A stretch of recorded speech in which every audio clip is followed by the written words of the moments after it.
विधानसभा निवडणुकीमुळे आपल्याला राजकीय वातावरण पूर्ण तापताना दिसतंय।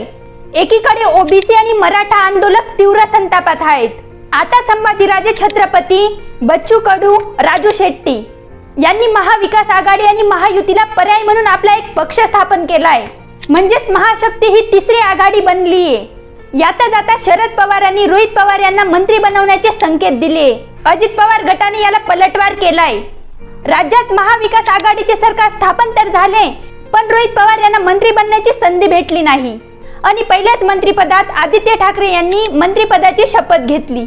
आता राज्यात महाविकास आघाडीचे सरकार आल्यास रोहित पवार यांना संधी दिली जाईल, असं शरद पवार बोलले। जामखेड तालुक्यातील खर्डा येथे रोहित पवारांनी खूप विकासाची कामे केली, म्हणजेच त्यांनी लोकार्पण सोहळा आणि तिथल्या लोकांची 5 वर्ष सेवा केली। आता पुढील 5 वर्ष ते महाराष्ट्राची सेवा करतील, असं शरद पवार बोलले। असं बोलताच रोहित पवार यांचे भावी मुख्यमंत्री म्हणून बॅनर सुद्धा छापले गेले।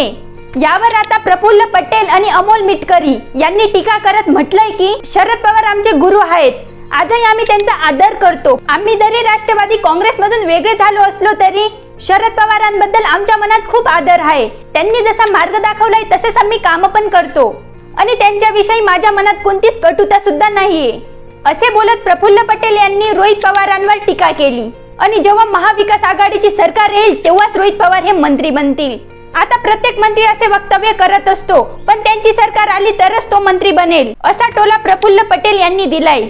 ज्यांना स्वतःचं घर सांभाळता आलं नाही, ज्यांना स्वतःच्या परिवाराबद्दल आदर नाहीये आणि ज्यांच्या मनात इतर समाजाबद्दल खूप द्वेष आहे, अशा रोहित पवारांनी पहिलेच आपला मतदारसंघ सांभाळावा, नंतरच महाराष्ट्र सांभाळण्याचे स्वप्न बघावे। शरद पवारांनी जरी मंत्री बनण्याचे संकेत दिले तरी रोहित पवार यांची योग्यता आहे का हे तपासणे आवश्यक आहे, असा पलटवार अमोल मिटकरी यांनी केलाय।